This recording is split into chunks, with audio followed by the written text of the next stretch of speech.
Hello there and good morning. Now, listening to and reading the press, you would think that Brexit has definitely been delayed. They trumpet the decision by the EU Council as the word on what happens.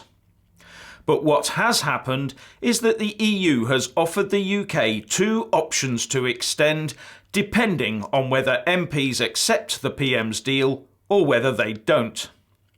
And the UK has written back saying that it will accept the offer of those options. But what the UK has not done is use a legal device to alter the exit date in the EU Withdrawal Act 2018. That exit date of 11 p.m. on the 29th of March, i.e. next Friday, is now just 5 days away and has not been changed. And the only way that date can be changed in the Act is if a Minister of the Crown uses a regulation to do it. Further, that regulation can only be used in response to a change in both EU law and UK law that requires that date to be changed to reflect a legal truth. Now, the EU has done its bit by the EU 27 leaders voting unanimously to offer the extension. One of two boxes ticked. But now UK law would have to be changed as well. Under the Withdrawal Act 2018, that exit date can only be amended by a Minister of the Crown using regulations. And regulations are a form of statutory instrument.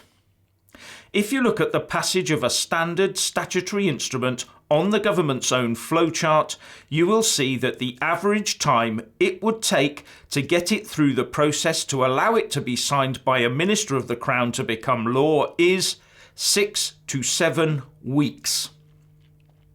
Now, before you get your hopes up, as I understand it, where time is tight, there is a type of statutory instrument called a made statutory instrument that is already signed by a minister. In this case, it is laid before Parliament and becomes law, with Parliament being given 40 days, I think, to overturn it. It's all very complex and I'm not a qualified lawyer, let alone a constitutional law expert. But this would rely on the Minister of the Crown having the legal power under the royal prerogative to make such a regulation.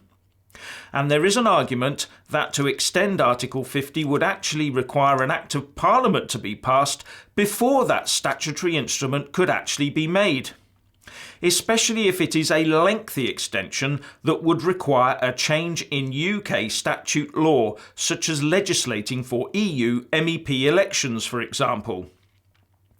And revoking Article 50 would certainly need an Act of Parliament as far as I can see. Now, MPs will go to work on Monday with 4 days on the clock. On that Monday, they will debate taking over the parliamentary timetable starting on Wednesday. On Tuesday, with 3 days to go, they will be holding indicative votes under government control. On Wednesday, with 2 days to go, they will then potentially be holding indicative votes under MPs' own control. I think that will be a bit of a bun fight. That then leaves Thursday and what's left of Friday to sort out an extension for some reason that they probably won't be able to agree on, other than the Remainers amongst them needing every second they can get to reverse Brexit. And if they haven't agreed by now, I don't think another 2 weeks will do anything other than cause more division amongst them.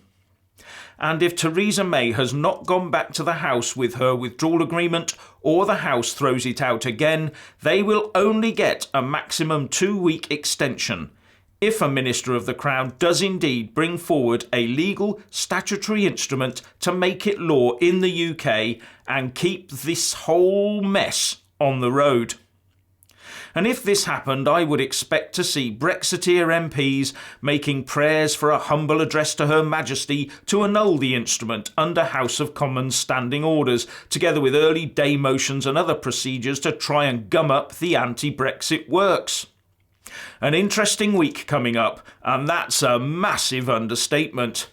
Anyway, what do you think? Please leave a comment below and thank you for watching.